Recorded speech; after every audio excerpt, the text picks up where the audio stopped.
朋友们，大家好！今天我们来维修这个冰箱。这个冰箱的话是内漏，打压进去之后啊，内漏，它上面是冷冻的，这个下面是冷藏的，一般是冷藏室漏。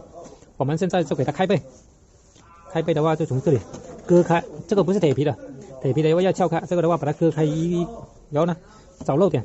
现在我们就把这个皮给它去掉。这个后背我已经挖开了，刚才以为挖这么一点就可以，但是这个冷藏室它比较高。这个冷藏管摆到这里，现在我们就用灌水大法，就是灌一点水进去，看哪里冒泡，已经打压进去了，压力打进去之后放水，看哪里冒泡就是哪里漏，我们就开始放水。这个加水进去之后啊，看到没有，哪个地方都没有冒泡的，这个是水。这条管刚才我也压下去了，也没看到有漏水的，也有冒泡的。像这样的话就可以判断是冷冻室漏了。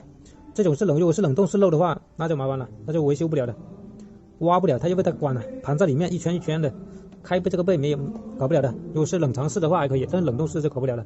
那这个冰箱只能报废了，那这个功夫就白费了。有时候搞维修就是这样，你搞了半天，原因找到了，但是这维修不了，看到没有，一点冒泡的地方都没有。那这个冰箱就只能放弃维修了，只能卖废品了。把这个压缩机拆下来吧，这个压缩机是好的。好了，本次视频就跟大家分享到这里吧，感谢各位网友的观看。喜欢观看我视频的朋友，给我点点关注、点赞、转发，谢谢。我们下期再见，拜拜。